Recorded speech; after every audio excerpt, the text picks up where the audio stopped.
Namo Bhagavate Vasudevaya.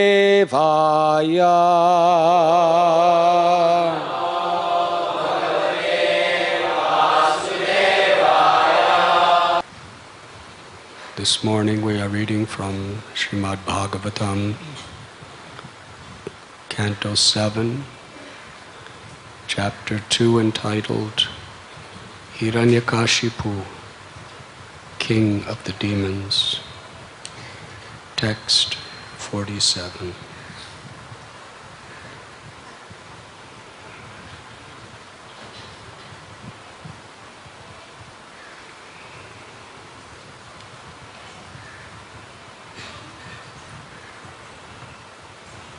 Srila Prabhupada begins his purport.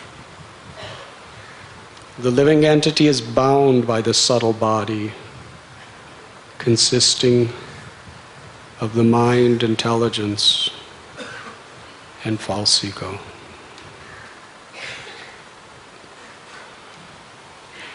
In today's translation we find Shukadev Goswami quoting Hiranyakashipu. Because of this covering, the soul is connected with material energy and must accordingly suffer material conditions and reversals continually, life after life. In other words, it is not an option. Dukalayam ashashvatam. Abramabu banaloka punar avatanorjana mamupetito kontaya punar janmana vidyate. This material existence from its highest point of Brahmaloka to its lowest Patalaloka. They are places of suffering. They are places where birth, old age, disease, and death are inevitable. That cannot be changed. Human society has struggled since time immemorial to create some material solutions to these problems. But it's like trying to be in the ocean and not be wet. You have to get out of the ocean if you want to not be wet. Suffer material conditions and reversals. Whoever we may be. Hiranyakashipu, just after this verse, he's a good graphic example. So powerful, with such mystic siddhis. Haribo. Will I see you? Are you in town? Thank you very much. Haribo.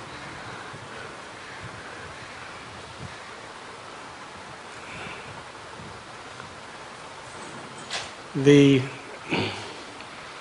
position of Hiranyakashipu, he defeated Indra. He had no opposition. All of his enemies were acting as his obedient servants. Even the great Brahmins and sages who can put curses on you were bowing down at his feet.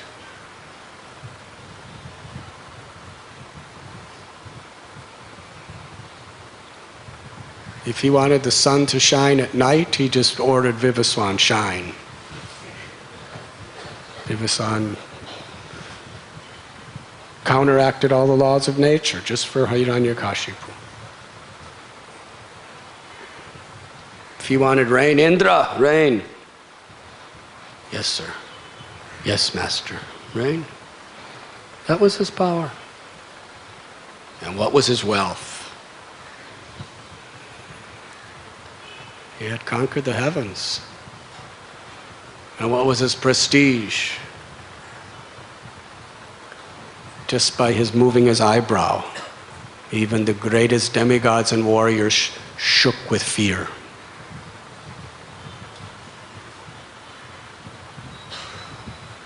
Very significant. But yet, reversals. Whatever you do, something's going to be there to create misery. His own son, his favorite son, becomes a devotee. That was too much. And actually, his son loved him more than anyone else in the world. People feared him, but nobody loved him. By power, by prestige, you may gain fear from people or external respect, but inside they're usually envious. But you cannot get love. Not real love. Prahlad loved Hiranyakashipu more than Hiranyaksha, who was roaming through the universe to conquer for his brother, more than Hiranyakashipu's own wife, who had an amorous relationship with him. Prahlad actually loved him. If it wasn't for that love, he would not have taken the risk to speak so boldly in his presence.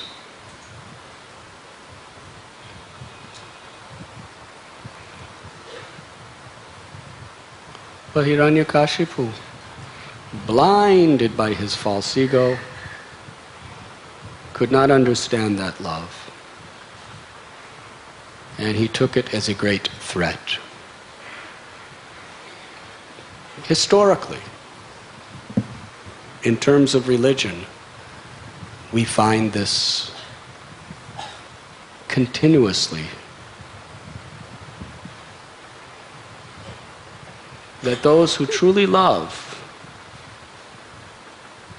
are seen as threats and enemies to people whose intelligence is distorted by the false ego.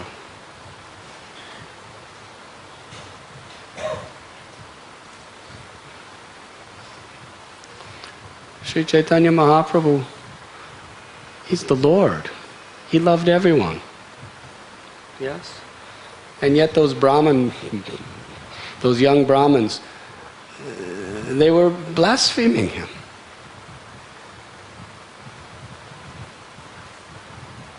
They were threatening to do physical harm to him.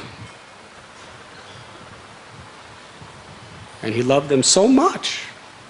He gave up his wife, his mother, his wonderful home in Navadvip, took sannyas just to reach the people who were blaspheming him.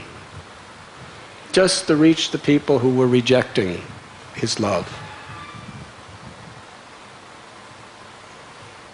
Haridas Thakur, why is he the Namacharya? Not only because he was chanting 300,000 names a day, because other people somehow or other may be able to chant 300,000 names a day. But it was his character that made him the Namacharya. He was so humble, he was so tolerant, he offered all respect to others, and he didn't care anything about being respected himself. He was not only chanting, he was preaching the glories of the holy name because he loved everyone. He didn't care whether one was a Hindu or a Muslim or an atheist or a Jain or a Parsi or a or a Christian, he didn't care any of these things. He loved the soul because he loved Krishna, and he wanted to give everyone that love. And Hindu Brahmins hated him. Muslim Qazis hated him. Agnostics and atheists hated him. They threatened him. They blasphemed him. They sentenced him to death. They tortured him. And the whole while, he loved them. Spiritual love is unconditional. Not only for God, but for every living being. Because every living being is part and parcel of God. If you have unconditional, unmotivated love for Krishna, that will extend toward everyone. And he was willing to make such sacrifices to show that love. Therefore, Haridas Thakur is sometimes compared to an incarnation of Prahlad. Vasudev Dutt, when he prayed, let all living beings go back to Godhead. Let me take all their karma. Perpetually suffer hellish conditions. Sri Chaitanya Mahaprabhu said, this is not a surprise you're speaking like this, because you are Prahlad Maharaj. What does that mean? That means he loves everyone.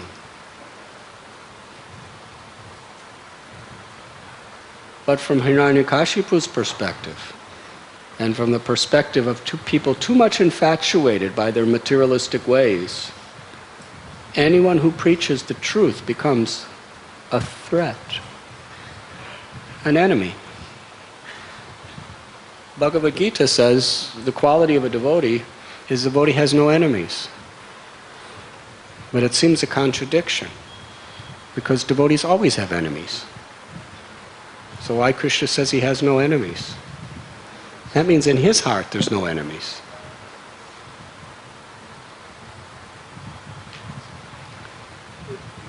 Krishna's telling Arjuna a devotee has no enemy. And at the same time, he's on the battlefield saying, these are your enemies, kill them. That's why we need purports.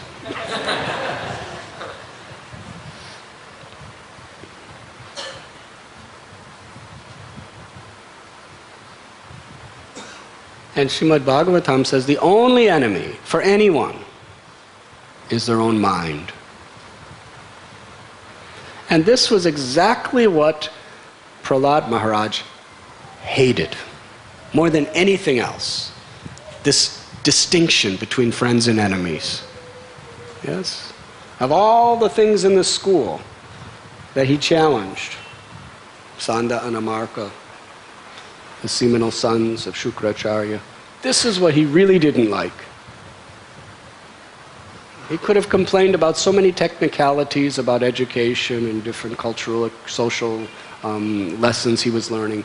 But he said, I cannot tolerate this idea that you're teaching that this is your friend and this is your enemy, and how to deal with your friend and how to deal with your enemy, how to conquer and exploit your enemy, and how to somehow or other keep your friend and utilize him or her according to your needs and your wants. I cannot think like this. For me, there's only Krishna and Krishna's children. Everyone is my friend. The only enemy is the mind that distorts our ability to see Krishna everywhere and in everything.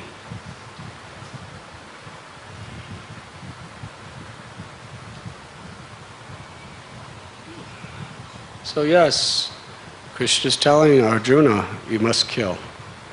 You must fight. Now, fighting on a battlefield means you have to distinguish between friends and enemies.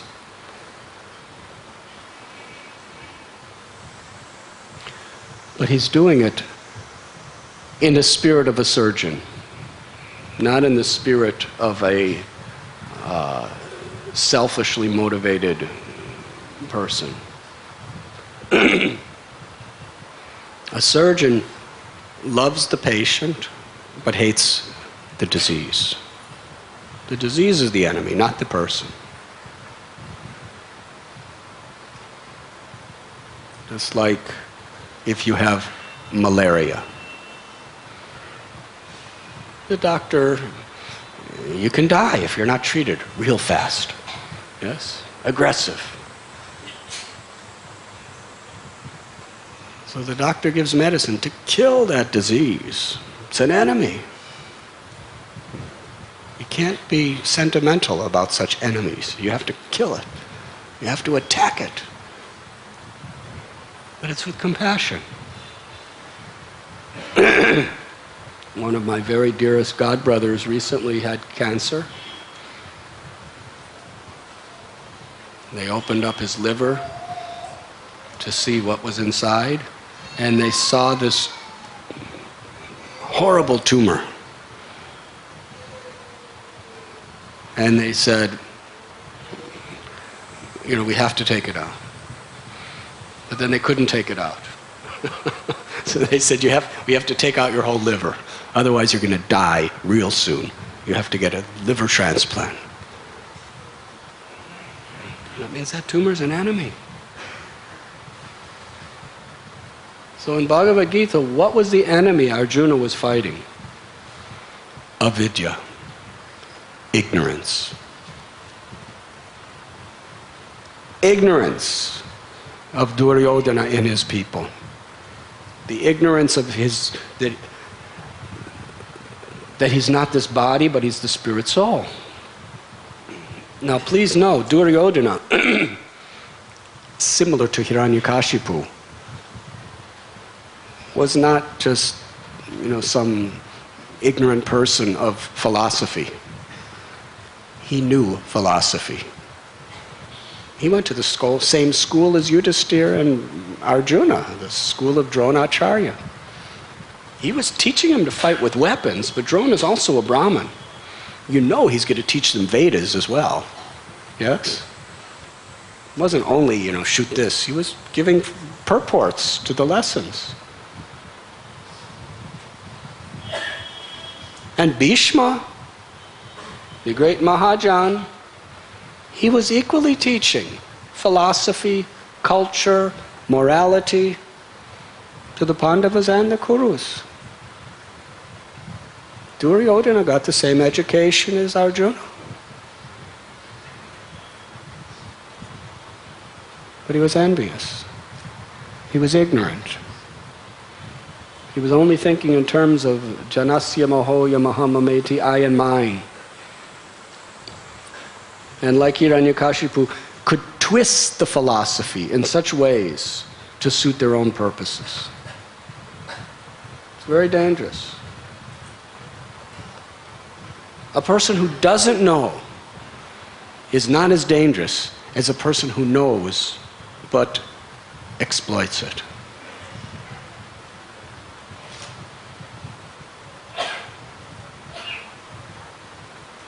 So we find here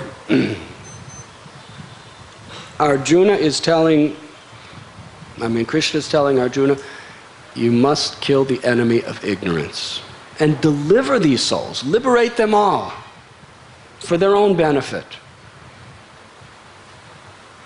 Kurukshetra was like an operation theater.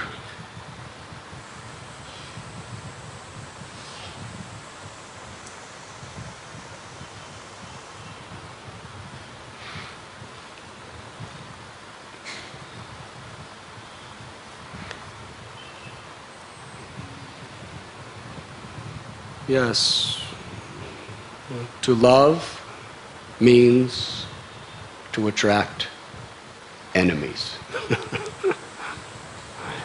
If you're sentimental, you'll still have enemies. Whatever you do in this world, you will have enemies. And reversals. And sufferings. Because it is how material nature has been created. And the root cause of the suffering is being explained here, is because we forget our relationship with God, we are bound by this subtle body of mind, intelligence, and false ego. Liberation means to be liberated from the subtle body. As long as we have attachment to this subtle body,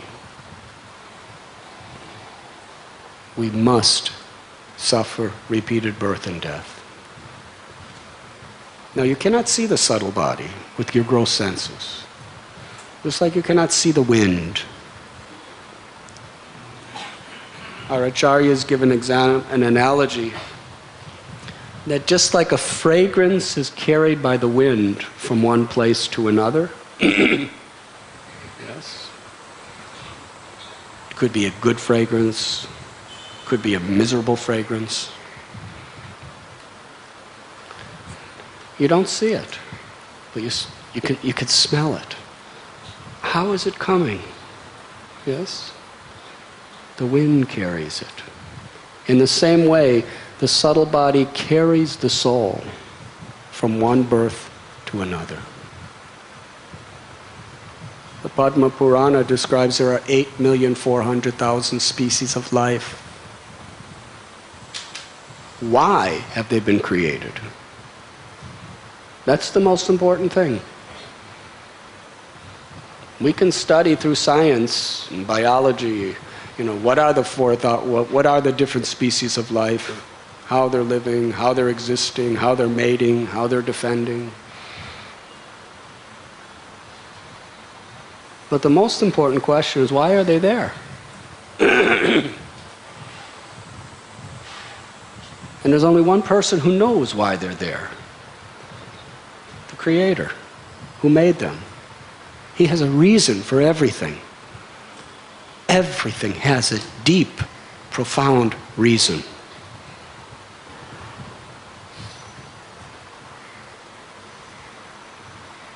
The reason there is to facilitate the karma of the soul.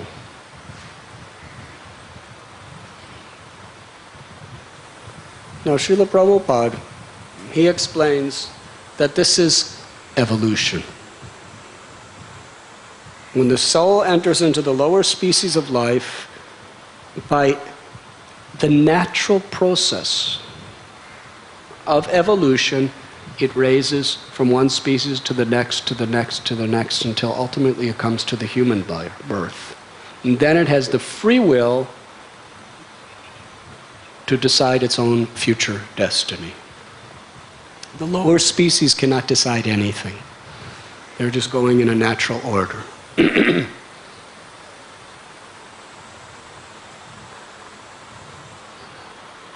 Srila Prabhupada says that Charles Darwin stole the theory of evolution from the Padma Purana.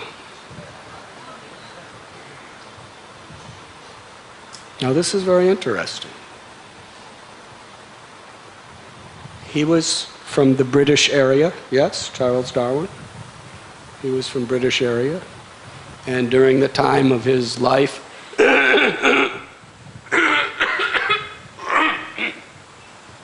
India was under British rule.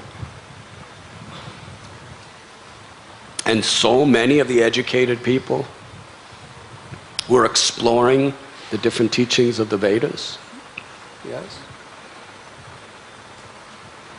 So he stole this concept of evolution from Padma Purana. But, Prabhupada said, he distorted it with his own mental speculation.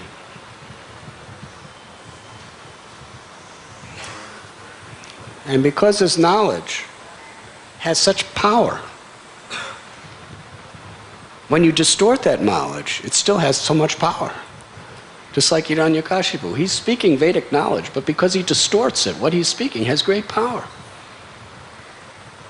All of these demons we read about in the Puranas, they're not just people who, go to the gym and get, strong.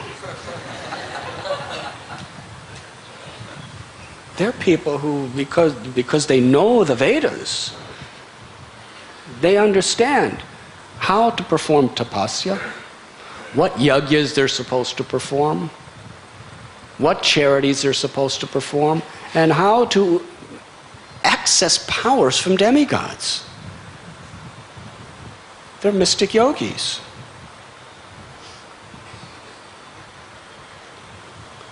And we find all of these, Hiranyakashipu, Ravana, Kumbhakarna, all these people, study the tapasyas they performed.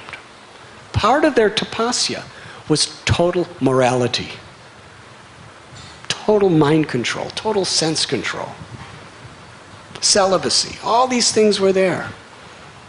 That's how they got their powers. But then once they get their powers, then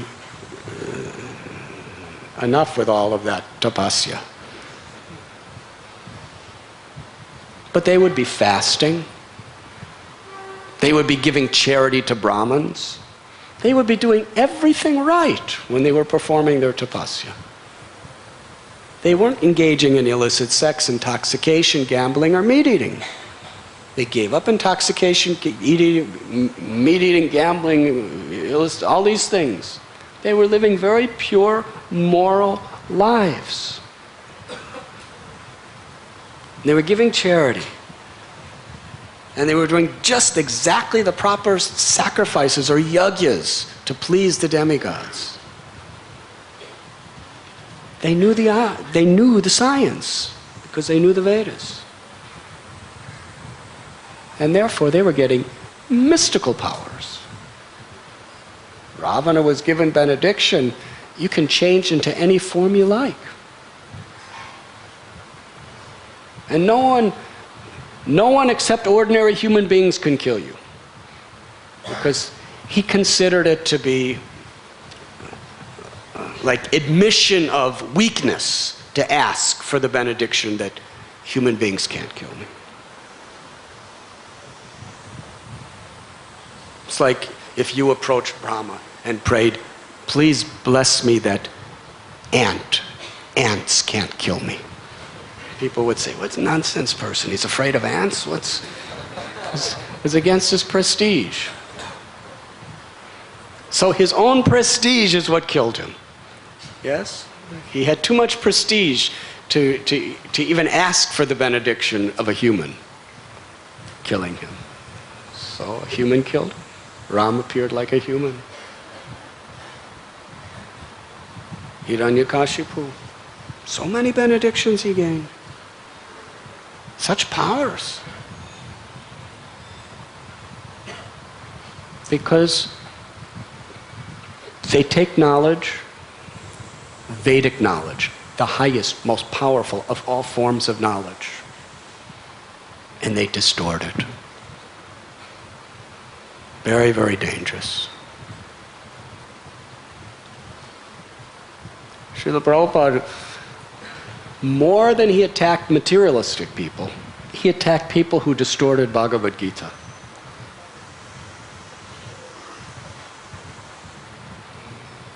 Prabhupada would quote that Krishna says that, Arjuna, you can understand this teaching because you are my friend and you are my devotee.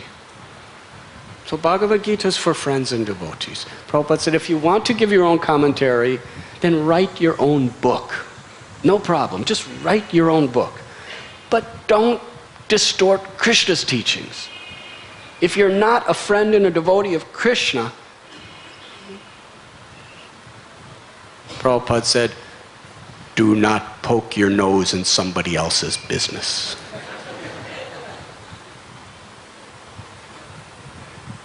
And how people can get millions and millions and millions of followers.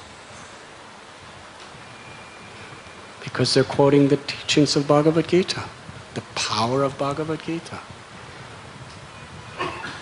Srimad Bhagavatam, such power. Even if a Mayavadi gives a Bhagavat Saptaha, if he really has nice intelligence and good charisma, he can get tens and thousands of people coming. It's the power of the Bhagavatam. But if he's distorting it, very dangerous.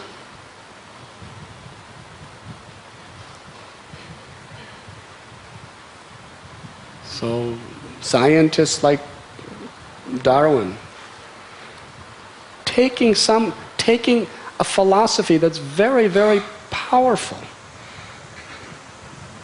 but taking the soul out of it, which is the whole purpose of it, the transmigration of the soul, and take the soul out, and it makes people, what's supposed to make people understand why they should live in harmony with the laws of God. Take the soul out, and people became atheists. They reject the concept of God as being unscientific, sentimental.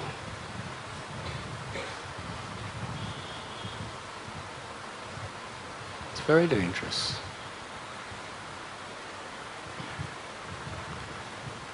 Herein we find that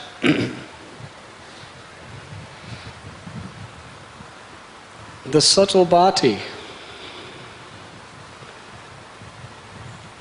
is our state of consciousness.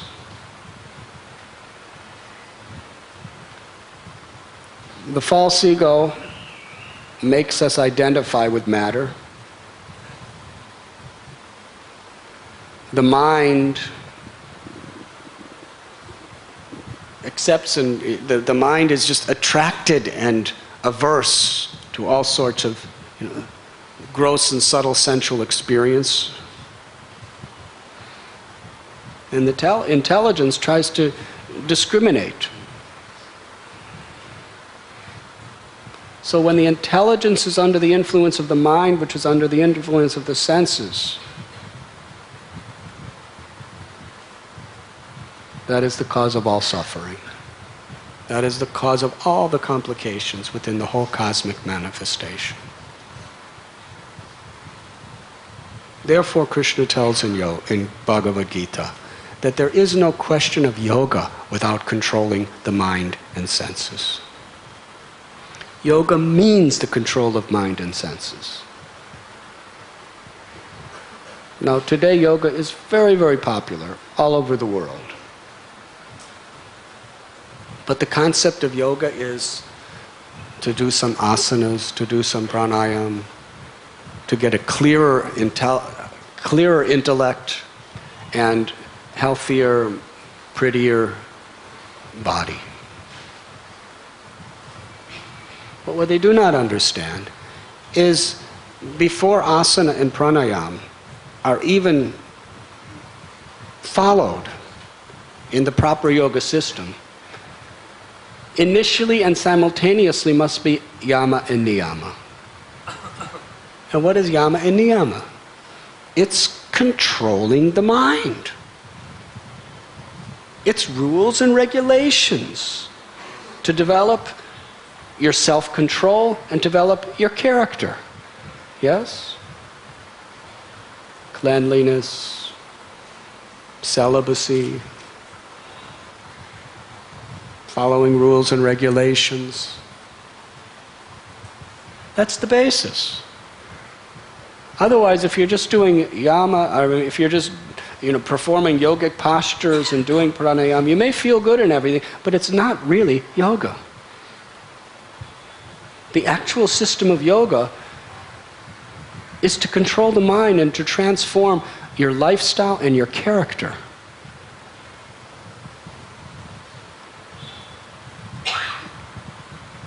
What is it that differentiates a human being from an animal?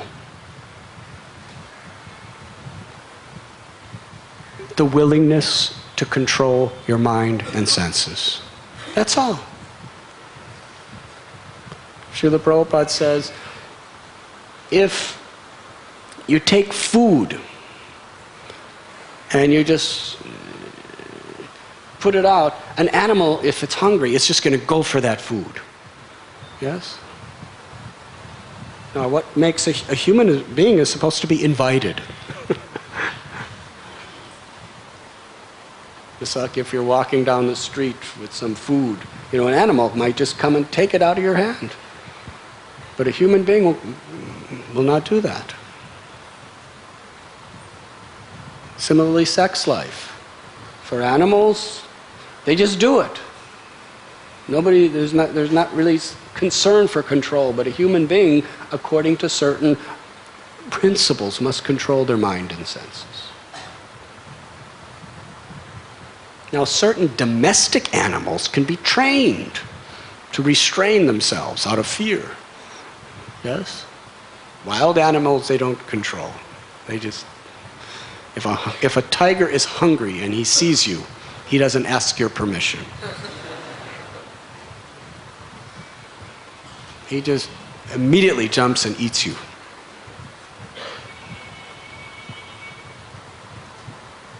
Domestic animals can be trained to restrain, right? It's like, you beat them a few times so they know they can't do this. They still want to do it, but they're afraid to do it. But a human being who's not willing to control their own mind and senses is not only an animal, it's a wild animal. Not even on the level of a domesticated animal. So it is this controlling of the mind that is the basis of spiritual life. It's the foundation of yoga.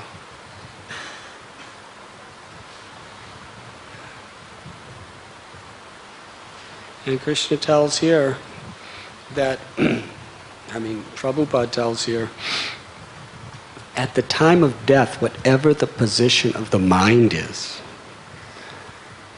that becomes the cause of your next body. Yam yam vapi smaran bhavam tyajatyante kalevaram.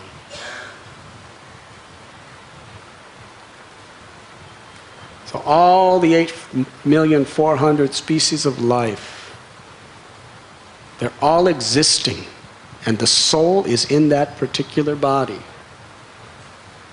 due to a particular thought that was at the time of death.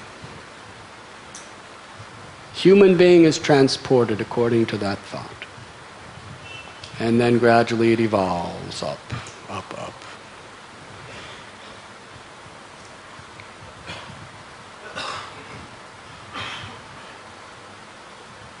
Thus, Srimad Bhagavatam tells, the only real enemy is one's own mind.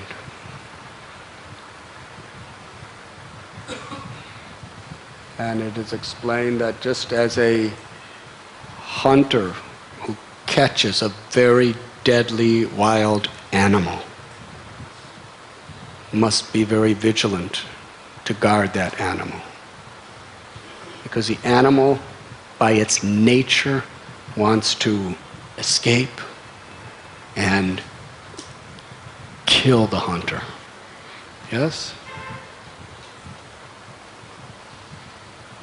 It's like, I heard recently there was news that there was a tiger in some American zoo and it escaped and ate somebody. Actually escaped and just charged into the zoo, and all the little kids are eating their ice cream. You're laughing, but it's a very serious thing. The parents are saying, this is a monkey and this is a tiger. And they're all eating cotton candies and ice cream and nice, not a summer day, wherever it was. And all of a sudden, this tiger just jumped out of its area and just killed somebody. Hare Krishna. It's very big news all over the world about this. And now they're trying to find out who was at fault, why the tiger got out. And essentially the problem was they didn't take proper vigilance to keep that tiger in its place. Yes? And therefore, disaster, death. And actually the zoo is just getting unbelievable bad press all over the world. Its reputation is very much destroyed. Who's going to want to go to that zoo and bring their children to eat cotton candy and when a tiger can get out? So just like a zookeeper must be very vigilant to keep the tigers in the cages, or a hunter must be very vigilant to keep the tiger in captivity, knowing that that tiger is always looking for any slight opportunity to escape and cause havoc. That animal is our mind. The mind is always looking for some way to escape the control of the intelligence and cause havoc.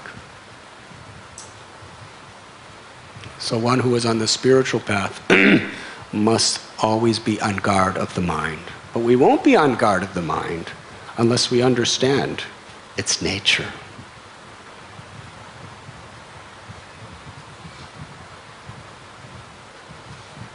It wants to kill our spiritual inclinations.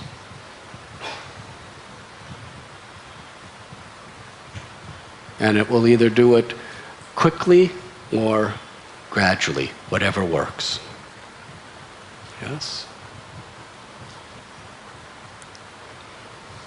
Just like a prisoner in a prison.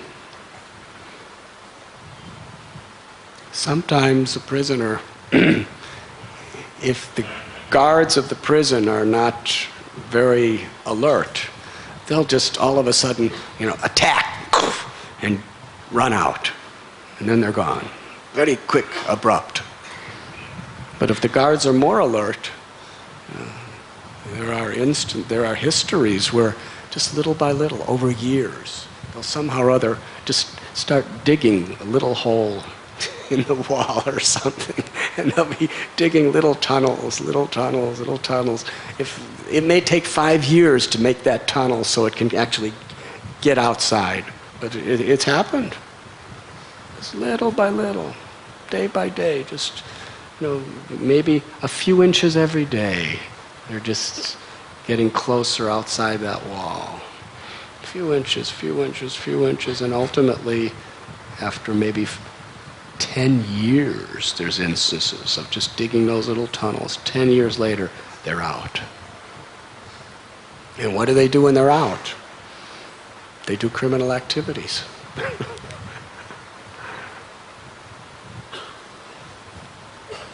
So the mind is like that. Either little by little, it's going to try to just somehow or other, just by getting you to deviate today, and a little more tomorrow, and a little more tomorrow, a little more tomorrow. The mind wants out of this Krishna consciousness. It wants out of this control of Krishna.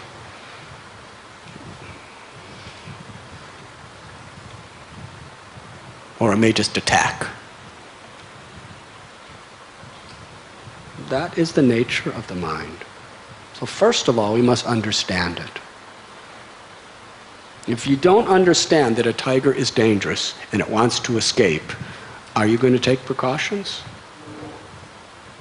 No, you'll just, okay, tiger, you're, good morning, do whatever you like. No, you're very much careful. Little inattentiveness could cause havoc and suffering. We must understand the uncontrolled mind to be our enemy.